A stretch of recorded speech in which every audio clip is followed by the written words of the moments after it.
ang mga kwento ng pag-ibig, kwento ng buhay at kwento ng pag-asa dito sa Barangay Love Stories. Love Stories.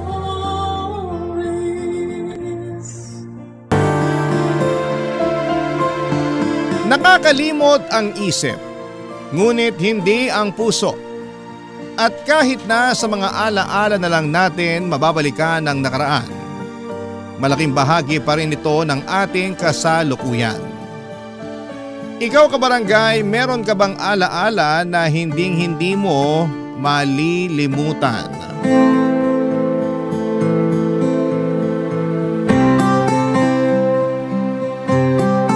Dear Papa Dudut, good day po sa inyo at sa lahat ng mga kabarangay na katulad kong avid listener ng Barangay Love Stories. Tawagin niyo na lamang po ako sa pangalang Vito, 33 years old at nagtatrabaho bilang auditor sa isang private company dito sa Quezon City. Sa edad kong ito ay wala pa akong asawa dahil ginugol ko na sa pag-aalaga sa aking nanay na may sakit na demensya ang nakaraang 10 taon ng buhay ko. Kaya lang noong buwan ng August 2024 ay tuluyan nang namaalam ang mahal kong ina. Kaya nga naisipan kong magpadala ng sulat sa inyong istasyon upang ibahagi ang aming kwento na magsisimula noong 20 years old pa lamang ako. Tubong Cainta Rizal kami ng aking pamilya. Single parent si Nanay Cedes at mag-isa niya kaming tinaguyod ng Ate Susan ko.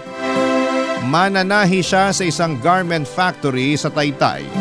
At kahit na mahirap ang aming buhay ay pilit niyang nilakasan ang kanyang loob upang mapag-aral kaming magkapatid. Laging bukang bibig ng nanay na edukasyon lang daw ang kaya niyang ipamana sa amin dahil nga dukha lang ang aming pamilya. Kaya nga naging mukha siya ng pagiging istrikto sa aming magkapatid. Naunahin ang aming pag-aaral at huwag munang magpapamilya, Papa Dudut.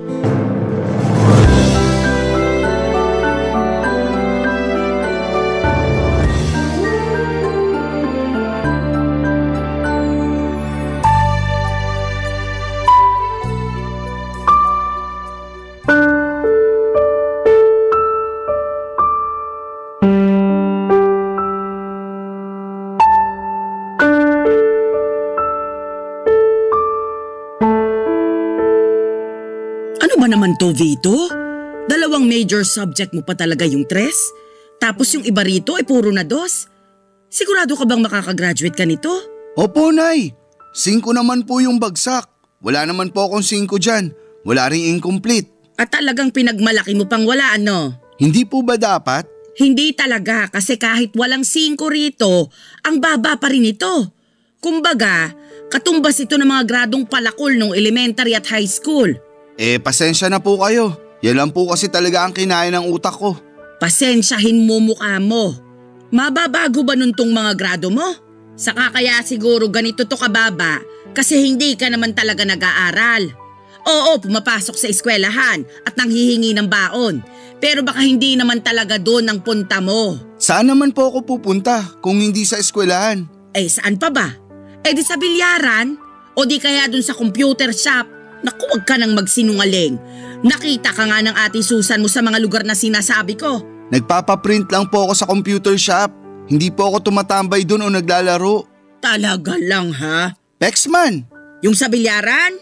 1 beses lang naman po akong pumunta sa bilyaran. Nung nagkita-kita lang kami ng mga ka-text clan ko. Saka nandun din naman si Ate Susan eh. Nakikipag-inuman pa nga siya tapos ako lang ang pinagagalitan nyo. 18 anyos na yung ate mo. Nung panahong yon. Ikaw 15 pa lang, pero nakuha mo pang pumaroon. Tapos magre-reklamo ka sa akin kung bakit ikaw ang pinapagalitan ko at hindi kasama ang ate mo? Opo, kasi paborito nyo si Ate Susan. Hindi nyo nga siya kayang pagalitan kasi ayaw nyong magtampo siya sa inyo. Anong sabi mo? Sabi ko, paborito nyo si Ate Susan. Ako hindi. Mas mahal nyo si Ate Susan. Tapos galit kayo sa akin. Ano bang pinagsasabi mong bata ka? Alam niyo po kung ano ang sinasabi ko. Saka hindi na ako bata para di pa maintindihan yung totoong nangyayari. Ang unfair niyo, Nay. Kasi si Ate Susan lang yung tinuturing yung anak. Tapos ako, parang wala lang. Kung parang wala ka lang para sa akin, sana hindi na kita pinag-aral, pinakain at pinatira sa bahay ko. Hirap sa'yo, sumasama ang loob mo pag napagsasabihan ka. Maanong intindihin mo munang mabuti ang sitwasyon? Total, sabi mo hindi ka na bata. Ibig sabihin, malawak na dapat ang pangunawa mo. Kahit na anong sabihin nyo, ganun ko po nakikita ang sitwasyon. Sana talaga hindi na ako sinaoli nun ni tatay sa inyo. Abay, sana nga. Ano pong sinabi nyo? Sana nga, hindi ka na sinaoli sa akin ng magaling mong ama kung magiging ganyan lang katigas ang ulo mo paglaki. Napakawalang utang na loob mo, Vito. Hindi ka marunong rumispeto sa ina mo na nagpalaki sa'yo. Papa Dudut Jr. ako ng tatay ko at bukod doon ay kamukha niya rin ako. Kaya ganoon na lamang ang irita sa akin ng nanay sa tuwing maaalala niya sa akin ang nambabae naming tatay. Noong naghiwalay sila ay kinuha raw ako ni tatay pero binalik din kalaunan sa poder ni nanay Papa Dudut. Kaya pala hindi niya ako paborito dahil bukod sa mga katangiang yon, mahina rin talaga ako sa klase namin at may pagkabulakbol. Hindi ko naman siya masisisi kung natuon ang lahat ng atensyon niya sa ate Susan ko dahil nga para sa kanya ay mabait ito at masunurin. Kahit na inis ako dahil lagi niyang kinakampihan ang ate ko, hindi naman ako nagtanim ng sama ng loob kay nanay. Kasi siya pa rin naman ang nag-iisa naming magulang na nagtaguyod sa aming magkapatid. Mahal ko pa rin siya kahit na hindi kami madalas magkasundo. Kaya lang dahil sa favoritism ni nanay ay hindi kami lumaking close sa isa't isa ni Ate Susan. Para sa akin ay hindi totoo ang lahat ng kabaitan at pagiging masunurin niya na laging nakikita ni nanay. Iniisip ko na maskara lamang niya yon para paboran at kampihan ni nanay. At ako naman yung laging pag-initan. At napatunayan ko yon. Nung isang gabi ay nahuli ko siyang ginagawa ang bagay na yon.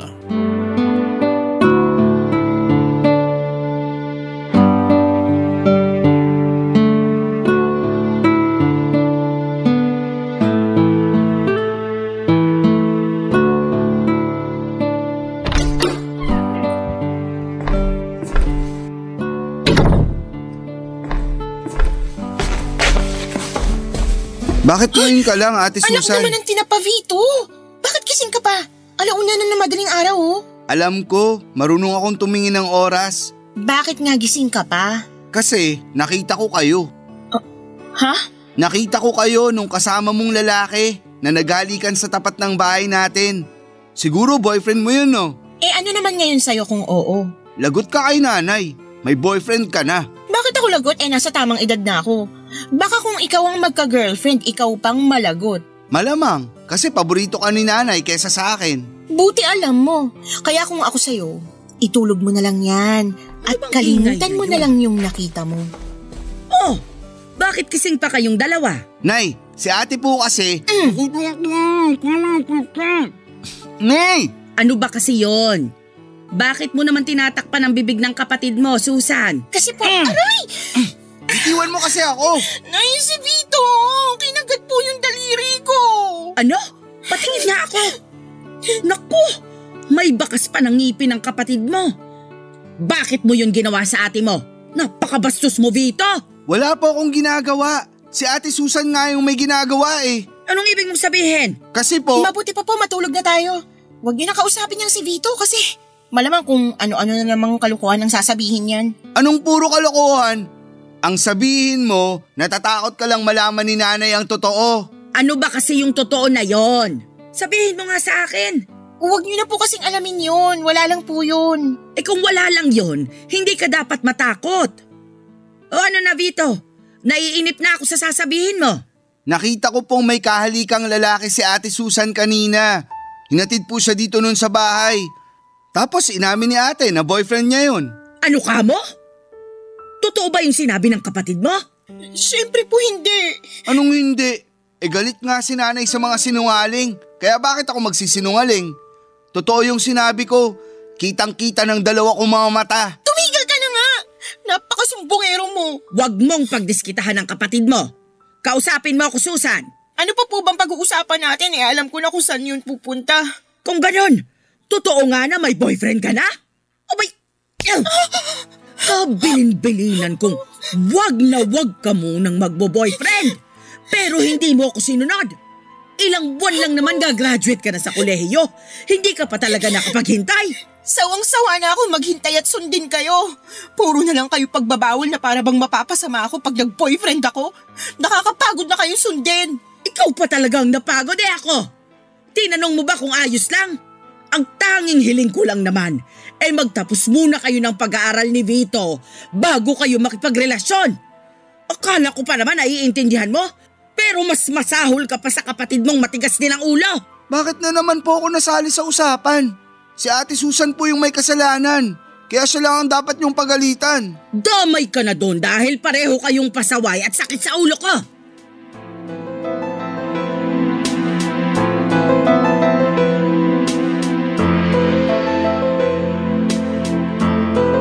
Papadudot ayaw talaga ni nanay na mag-boyfriend si Ate Susan dahil graduating na siya sa college. Saka 21 years old pa lamang siya noon.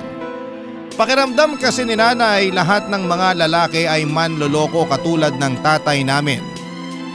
At para sa kanya ay agrabyado si Ate Susan dahil babae siya sakaling mabuntis, lokohin at iwan siya ng boyfriend niya. Bukod doon ay mahirap daw kasi kung may anak na kaya hanggat maaari unahin muna namin ang pag-aaral at pagtatrabaho. Kaya nga noong nahuli ko si ate na may kahalikang lalaki ay wala naman talaga akong intensyon na sabihin yon kay nanay. Plano ko lang sanang gamitin ang nalaman ko para mapasunod si Ate Susan. Kaso nangyari na nga ang hindi dapat mangyari. Galit na galit sa akin ang ate ko kasi sinumbong ko raw siya sa nanay namin kaya naman pinagbantaan niya ako. Na mananagot ako sa kanya.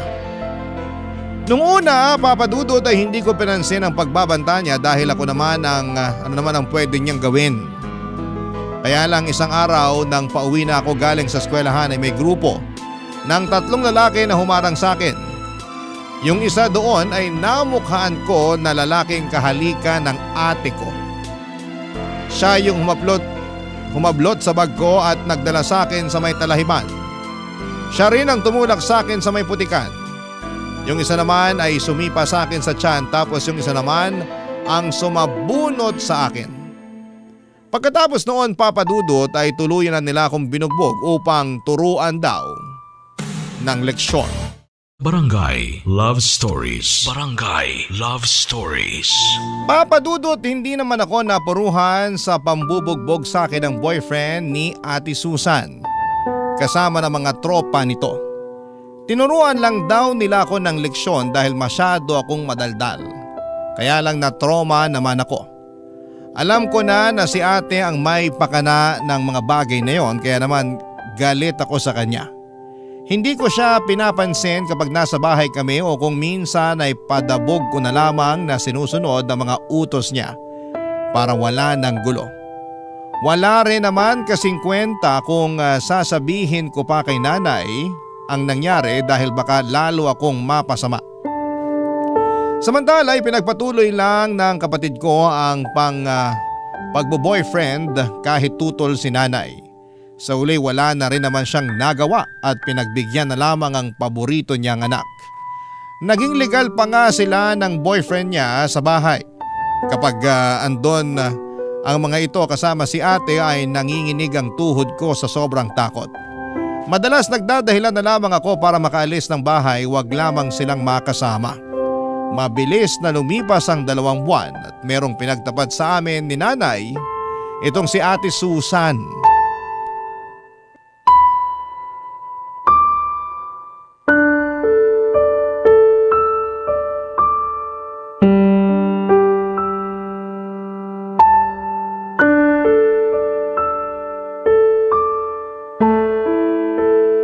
Nay, aalis na po ako. Magsasama na kami ng boyfriend ko. Ano? Paano na lang ang pag-aaral mo? Ayoko naman talaga ng kurso ko . Kayo lang naman yung nagpumilit sa akin na kumuha ng business administration eh. Wala nga akong alam sa pagninegosyo. Kaya nga pinag-aaral kita para malaman mo. Saka yun yung kurso na siguradong may patutunguhan ka pagka-graduate mo. Ayoko nga po sabi nung kurso na kinuha ko. Kung gusto nyo, kayo na lang ang mag-aral. Anong sinabi mo? Alam ko narinig niyo yung sinabi ko. Hindi ko na po uulitin. Pinag-aral kita. Hindi para sagot-sagutin mo ako ng ganyan. Ate Susan, bakit mo naman bigla yan naisip? Kung kailan malapit ka ng graduate? Wala ka na doon, no? Masyado kang maraming tanong. Tama ang kapatid mo. Bakit din biglaan ang pag-alis mo sa bahay natin, anak? Sabihin mo, ano ba kasing nangyari? Alam niyo, nakakainis na kayong dalawa eh. Kung makatanong kayo, akala nyo naman malaking krimen yung gagawin ko. Hindi ba pwede na gusto ko nang bumukod at magsama na kami ng boyfriend ko? Hindi ako naniniwala na yun lang ang dahilan mo. Kilala kita, may pagkasinungaling ka. Anong sinabi mo? Sabi ko, may pagkasinungaling ka. Totoo naman eh, maraming beses ka nang nagsinungaling kay nanay. Pinagbibigyan ka lang niya kasi paborito ka niyang anak. Pwede ba, Vito? Manahimik ka na lang muna dyan. Hindi naman to tungkol sa'yo eh. Tungkol to sa ate mo. Kaya wag ka na munang sumubat-sabat dyan. Kaya ka hindi paborito ni nanay kasi masyado kang trying hard. Hindi ako trying hard. Trying hard ka? Pwede ba? Manahimik na nga kayong dalawa. Yang anak niyong pagsabihan niyo, Nay. Masyadong mayabang eh. Wala namang pinagmamayabang. Bakit ikaw? Anong pinagyayabang mo? Sige nga. Ayaw mong tumigil ah. Nasaan na ba yung kawali, mga linti kayo? Habang tumatagal masyado kang nagiging epal eh. Ikaw nga, akala mo kung sinong spoiled brat. Talaga lang ah. Sinabi ng tumigil na kayo! Sige, sa susunod na marinig ko pa yung bangayan ninyo, ihahampas ko na sa mga pagmumukha nyo ang kawaling to. Kaya mas lalo kung gustong umalis sa pamamahay na to eh. Sawang-sawa na ako sa pagiging diktador nyo. Ako pa rin ang nanay nyo, kaya karapatan kong diktahan kayo. Hindi nyo na magagawa yun dahil ayoko nang tumira sa pamamahay na to kasama kayo. Ayokong palakihin na magiging anak ko rito. Ano ka mo? Sinasabi ko na nga ba, buntis ka ate! Oo, buntis nga ako. Kaya hayaan nyo na kami magsama ng boyfriend ko. Papadudot, doon ko lang nakitang umiyak ng husto ang nanay namin dahil sa desisyong umalis ni Ate Susan. Pakiramdam ko ay nawala lahat ng galit at tampo ko sa nanay ko noong nagmakaawa siya kay ate na huwag kaming iwanan. Yung pakiramdam ko noong mga panahong yon ay parabang naninikip ang dibdib ko sa haguluhol ng nanay ko. Kaya nga hindi ko na rin napigilang magmakaawa sa ate ko na huwag niya kaming iwanan.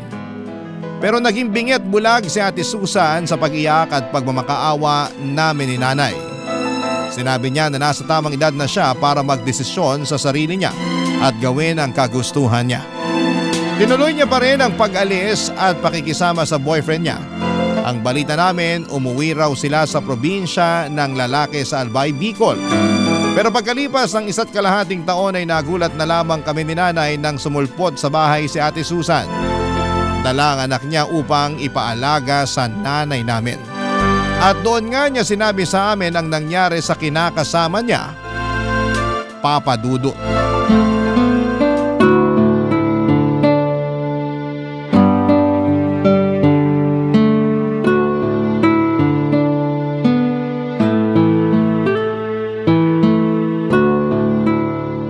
Grabe yung iyak ng apo ko. Akala mo naman inaaway. Buti na lang talaga na patulog ko na siya. Kaya nga, Nay. Pareho kaming walang maayos na tulog kasi hindi siya komportable dun sa bus eh. Kaya nga pagkatapos nating maghapunan, magpahinga ka na. Bakit kasi hindi kayo nag-text na uuwi pala kayo rito? Sana nasundo ko man lang kayo sa terminal. Ayoko namang makaabala sa inyo ni nanay. Hindi ka naman nakakaabala, anak eh. Pero tama rin naman si Vito. Kung alam lang namin na magbabakasyon kayo rito ng apo ko, sana nakapaglinis man lang ako ng bahay. Ang totoo, hindi naman po kami magbabakasyon dito. Umuwi kami rito kasi dito na kami titira. Bakit? Anong nangyari? Oo nga ate. Saka nasaan ang kinakasama mo? Nandun sa Bicol, iniwan ko. Ano ka mo? Iniwan? Ibig sabihin, hiwalay na kayo? Parang gano'n na nga. Masyado kasi siyang mamas boy. Hindi kami magkasundo ng biyenan ko. Lagi akong pinag-iinitan kahit nung buntis pa lang ako. Akala ko magbabago pag pinanganak ko na yung baby namin kasi nga unang apo nila. Kaya lang, mas lumala pa yung ugali. Nalaman ko na lang na lagi pala akong pinagchichismisan ng kapitbahay na kesyo ganito lang ako, ganyan. Sinisisi ako kasi hindi raw nakapagtapos sa pag-aaral yung anak niya. Ay baliw pala siya eh. Ako ang harapin niya nang makita niyang hinahanap niya. Pero alam naman ng kinakasama mo yung ginagawa sa'yo ng nanay niya. Alam naman, kaso mamas boy nga. Mas kinampihan yung nanay, palibasa matanda na raw. Basta, nakakasawa na. Akala niya yata ako yung klase ng babae na magtitiis kasama sa pamamahay nila, yung nanay niyang sala sa init, sala sa lamig. Kaya nilayasan mo sila, tanga yung anak mo, ganun. Oo. Ibang klase ka rin eh. Bakit ba? Hindi ba kayo masaya ni nanay na umuwi na ako rito sa bahay? Wala naman akong sinabi na hindi kami masaya. Parang nung huli nating pagkikita, nagmamakaawa pa kayo na wag akong umalis.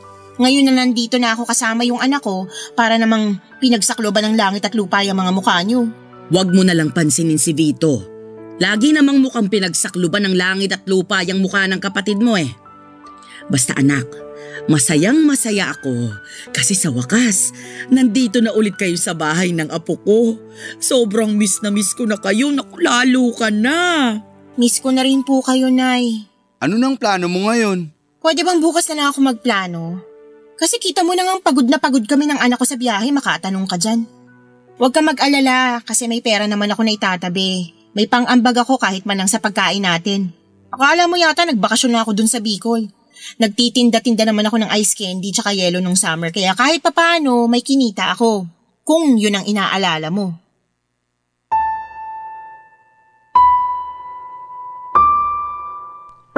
Papa Dudut tuwang-tuwang nanay dahil sa pagbabalik ng ate sa bahay kasama ang kanyang anak. Hati naman ang pakiramdam ko dahil para sa akin ay may atraso pa rin siya sa amin. Paano niya naatim na umuwi sa bahay at umastang hindi kami iniwanan noong araw? Ni hindi nga siya nagsorry sa pag-alis niya at ewan ko ba naman sa nanay ko kasi nagawa niya pa rin patawarin kaagad ang ate ko. Doon ko na nga napatunayan na talagang paborito niya ito. Hindi nga nagtagal ay nag-decide si Ate Susan na maghanap ng trabaho kaya kinausap niya si nanay na sa kanya ipagkatiwala ang anak niya para alagaan. Kaya nga kinailangang tumigil ng nanay sa pagtatrabaho niya sa factory para matutukan ang kanyang apo. Nang mga panahong yon ay graduate na rin naman ako sa kolehiyo kaya naghahanap na rin ako ng trabaho. Hindi nga nagtagal ay nakapasok ako sa isang private company sa Quezon City bilang auditor. Nakapasok naman si Ate Susan bilang quality control inspector sa isang planta sa Pasig. Simula noon ay dalawa na kami ng ate ko ang naghahanap buhay kaya lang ay napansin ko na hindi siya patas. Lalo na sa mga hatian namin ng gastusin sa bahay. Minsan ay hindi siya nag-aambag. Kaya madalas kaming kapusin. Bukod doon, Papa Dudut ay nagbubuhay dalaga na ang kapatid ko at tuluyan ng pinaubaya sa nanay namin ang pag-aalaga sa kanyang anak. Bagay na labis kong kinakainis, Papa Dudut. Ang lagi niyang dahilan ay malungkot siya dahil sa nakaraan. Barangay Love Stories. Barangay Love Stories. Papa Dudut, dahil sa pagbubuhay dalaga ni Ate Susan ay lagi kaming nagtatalo tungkol sa hindi niya patas na pagbibigay ng pera kay nanay para sa mga gastusin sa bahay. Kaya lang lagi akong pinagsasabihan ng nanay namin na unawain ko na lamang ang ate ko dahil nga meron itong pinagdaraanan. At may anak na rin naman ito na ginagastosan. Sa totoo lang ay inis na akong unawain si ate. Dahil paano naman ako? Lagi na lang damdamin niya ang mahalaga. Paano naman ang sa akin? Nagdaan ng 3 buwan na balitaan namin na umuwi raw sa kainta ang tatay ng anak ni Ate Susan para kausapin siya at suyuin na makipagbalikan sa kanya. Ayaw nga ni nanay na magkabalikan sila matapos ang nangyari sa kanila sa Bicol.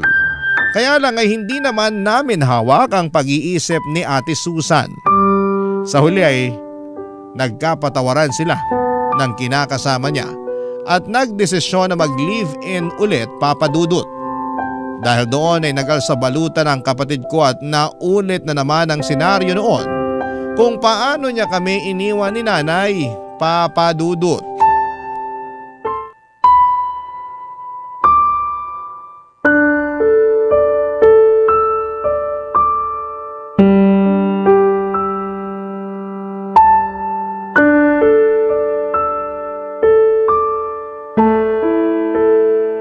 Anak naman, huwag ka nang umalis. Huwag mo na kaming iwan ng kapatid mo. Ano ba yan, Nay? Kumakaiyak kayo dyan para kayong kinakatay na baboy? Ate Susan, ano ba? Nanay pa rin natin yung binabastos mo. Ay nako, sumabad na naman yung nagbabait-baitang anak. Hindi ako nagbabait-baitan. Saka hindi to tungkol sa akin, okay? Palibasa, wala kang konsensya eh. Iiwan mo na naman si Nanay kung kailan napamahal na siya sa apo niya. Magsasama na nga ulit kami ng tatay ng anak ko. Ano bang mahirap intindihin doon? Yung pag-uugali mo yung mahirap intindihin. Wala namang kasing kaso kung magsama kayo. Pero hindi ka marunong magparamdam kahit man lang sana kay Nanay. Hindi ka tumatawag o nagte-text. Hindi ka marunong mangamusta sa amin dito sa bahay. Maiisip ko pa ba yun? May anak nga akong inaalagaan. Hindi katwiran yun. Ang sabihin mo, wala ka na talagang respeto sa nanay natin. Oh, tapos ngayon, aalis ka na naman. Sigurado ako na hindi ka na naman magpaparamdam sa amin ni Nanay. Magaling ka lang pag may kailangan eh. Doon ka lang namin nararamdaman. Nasasabi mo lang yan kasi hindi mo pinagdadaanan yung mga pinagdaanan ko. Hindi ko na kailangang pagdaanan yung mga mali-mali mong desisyon sa buhay. Anong sabi mo? Pwede ba? Tama na nga yung pagtatalo ninyo. Hanggang ngayon ba naman parang bata pa rin kayo mag-away? Baka nakakalimutan ninyo. Magkapatid kayo! Si Vito yung pagsabihan nyo, Nay. Siya lang naman yung masyadong epal eh. Akala mo kung sino makapagsalita porque mas malaking kinikita? Hindi ako nagmamalaki sa'yo. Saka pinagtrabahuan ko lahat ng meron ako. Sus, ngayon lang yan. Mawawala rin yung yabang mo. Tumigil na nga kayo. Huwag na kayong mag-away. Naririndi na ako sa mga boses ninyo. Kung gustong umalis ni ate, hayaan nyo na lang, Nay. At bakit ko gagawin yon? Ayoko ngang mawala ang ate mo. Ayoko ring mapalayo sa apo ko. Tigilan nyo na nga po yung pagiging madrama nyo. Hindi naman kami titira sa ibang bansa. Dito pa rin kami sa Pilipinas. Malayo nga lang sa bahay natin. Kung bakit ba kasi babalik ka pa ulit sa Albay? Pwede namang dito na lang kayo ng anak mo sa Kainta. Mahirap po ba talagang intindihin? Gusto nga ng kinakasama ko na doon na kami tumira. Plano na rin namin magpakasal at bumuo ng sarili naming pamilya. Kung tungkol naman doon sa nanay niya yung inaalala nyo, naisip ko, tama rin naman siya nung nag-usap kami. Pwede ko pa rin naman bigyan ng isang pagkakataon yung nanay niya. Tsaka magulang pa rin siya ng tatay ng anak ko kaya dapat ko pa rin siyang respetuhin. Nakakatawa na. Marunong kang rumespeto sa ibang tao, pero hindi sa sarili nating nanay. Tumawa ka lang hanggang gusto mo pero hindi nyo na mababago yung desisyon ko. Anak naman eh, huwag ka nang umalis. Huwag mo akong iwanan. Vito, anuhin mo nga yung nanay mo. Masyadong clingy, nakakainis. Hayaan nyo na lang pong umalis si ate. Total, hindi na rin naman tayo mahalaga sa kanya. Ayokong umalis ang ate mo. Ayokong magkalayo kami uli. Papa Dudut, sa ikalawang pagkakataon ay iniwan kami ni Ate Susan. Umalis siya nang hindi man lamang lumilingon sa umiiyak at nagmamakaawa naming nanay. Galit ako sa kanya, Papa Dudut, dahil sa pananakit niya sa nanay namin. Napakawalang respeto niya para magdesisyon ng ganon na lamang. Sa totoo lang ay malungkot din naman ako sa pag-alis nila ng pamangkin ko. Pero mas nanaig sa akin ang pagkadismaya sa kanya. Yung pagkakataon na yon pala ang huling beses na makikita namin sila ng buhay dahil pagkalipas ng 3 araw ay nalaman naming na aksidente ang bus na sinasakyan nila ng pamilya niya. Hindi matanggap ng nanay ang nangyari kay Ate Susan at sa apo niya. Labis-labis naman ang pagsisisi ko dahil hindi ko pa piniling makipagkasundo sa sarili kong kapatid ng mga panahong may pagkakataon pa sana. Hindi nyo rin naman ako masisisi at hindi kasi talaga kami lumaking malapit sa isa't isa. Kaya nga humingi talaga ako ng tawad sa harapan ng kabaong niya at nangako na hindi ko pababayaan si nanay habang nabubuhay ako. Mabilis na nagdaan ang 1 taon. Nagsunod-sunod ang pagkakasakit ni nanay hanggang sa makitaan siya ng maagang sintomas ng demensya at tuluyan na ngayong lumala at magprogreso sa paglipas ng mga taon. Pero Papa Dudut, hindi ko sinukuan si nanay. Hindi ko siya iniwanan. Nanatili ako hanggang sa mga huling sandali niya para ipaalala sa kanya na mahalaga siya sa akin at kung gaano siya kaimportante. At syempre, kung gaano ko siya kamahal.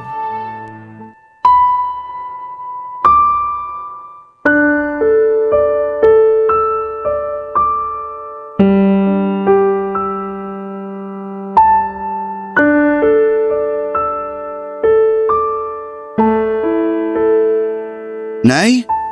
Nay, gising na po kayo para magmerienda? Ayoko pagising. Sayang naman, nagluto pa naman ako ng paborito niyong pancake. Pancake?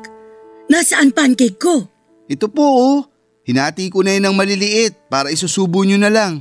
Ay nako, paborito ko nga ito. Akin na, para makain ko na. Ay teka, sino ka ba? Paano ka nakapasok sa bahay ko? Nako, si nanay. Nakalimutan na naman ako. Hindi kita nakalimutan. Hindi lang kita maalala. O sige po, magpapakilala ulit ako. Ako po si Vito, anak nyo. Vito? Anak ko? Opo, yung bunso nyo. Wala talaga akong maalala na may anak ako na pangalang Vito.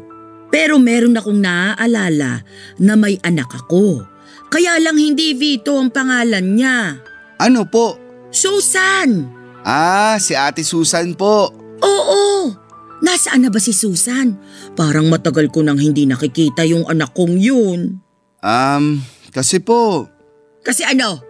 Sige ka, hindi ko kakainin tong pancake pag hindi si Susan ang nagpakain sa akin. Ay, kasi po Nay, ano? Ano nga? Wala na po si Ate Susan. Anong wala na si Susan? Imposible naman yun. Kahapon lang nagkita kami. Ginawan pa nga niya ako ng pancake tapos sabi niya kakainin daw namin ng sabay yung ginawa niya. Baka panaginip niyo lang po yun. Kasi matagal na pong patay si Ate Susan. Hindi patay si Susan. Nagsisinungaling ka lang. Hindi po ako nagsisinungaling. Pero naiintindihan ko po kung hindi nyo na matandaan. Pasensya na po kayo kung sinabi ko pa. Sabi na hindi totoong patay ang anak ko. Pero saan ba kasi siya pumunta? Hindi ko po alam pero kapag kumain kayo baka bumalik na po siya. Talaga? Opo, kaya kumain na po kayo ha? Kaso gusto ko si Susan magpakain sa akin. Si Ate Susan po magpapakain sa inyo sa susunod. Pero sa ngayon, ako na lang po muna. Promise? Si Susan sa susunod Opo, promise po. Yay! Subuan ko na po kayo.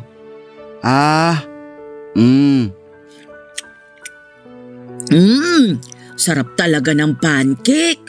Kumain lang po kayo ng marami para matuwa po si ate pagbalik niya. Sige. Gusto ko kasi matuwa sa akin yung anak ko Kaya nga po. Ikaw, kaninong anak ka? Sa inyo po. Wala talaga akong matandaan na may anak akong kapangalan mo. Pero, sige, simula ngayon, anak na kita. Ampunin na kita Magiging nanay mo na ako. Sige po, simula ngayon, anak niyo na ako. Ayan, para kahit wala pa si Susan, mayroon naman akong anak na kasama ko. Salamat, Vito Salamat sa pag-asikaso mo kay nanay. Walang anuman po. Mahal na mahal ko po kayo. Mahal na mahal din kita. Kayo ng ate Susan mo. Papa Dudut, yon ang mga huling sandali ng nanay kapiling ako. At pagkalipas lang ng 1.5 buwan ay tuluyan na siyang kinuha sa akin ng Panginoon. Napakalungkot ng mga panahong yon dahil nag-iisa na lamang ako sa buhay. Pero masaya naman ako dahil binigyan ako ng tsansa na alagaan si nanay hanggang sa mga huling sandali niya. Kahit na tuluyan na niya akong nakalimutan, alam ko na may mga pagkakataon na naaalala niya pa rin ako. At ganoon din ang namayapa kong kapatid na si Ate Susan. Pakiramdam ko ay bumabalik ako sa pagkabata sa tuwing may kinikwento si nanay na mga kaganapan na naaalala niya noong araw. Sa kasalukuyan ay inaabala ko ang sarili ko sa pagtatrabaho. Pero hindi ko naman pinabayaan ang mental health ko kahit na napakahirap umusad matapos mawala ng mga mahal sa buhay. Pero naniniwala ako na darating ang panahon na magiging maayos din ang lahat. Dalangin ko na lamang na sana'y masaya na si nanay kasama ang Ate Susan ko sa langit. Hindi na sila mahihirapan at hindi na rin sila magkakahiwalay pa. Hanggang dito na lamang po ang sulat ko at sana'y mapili ninyong i-ere sa Barangay Love Stories. God bless po sa inyo at sa inyong istasyon. Ang inyong forever kapuso at ka-barangay, Vito. Barangay Love Stories. Barangay Love Stories. Napakasakit na nangyari kay letter sender. Pero buti sa uli, naging maayos pa rin ang buhay niya. Anong say mo sa Barangay Love Stories na ito? Pagkwentuhan natin sa comment section yan. Nagustuhan ng iyong napakinggan? Ituloy yan via live stream sa www.gmanetwork.com/radio. Barangay LS In Mega Manila, 97.1. Forever.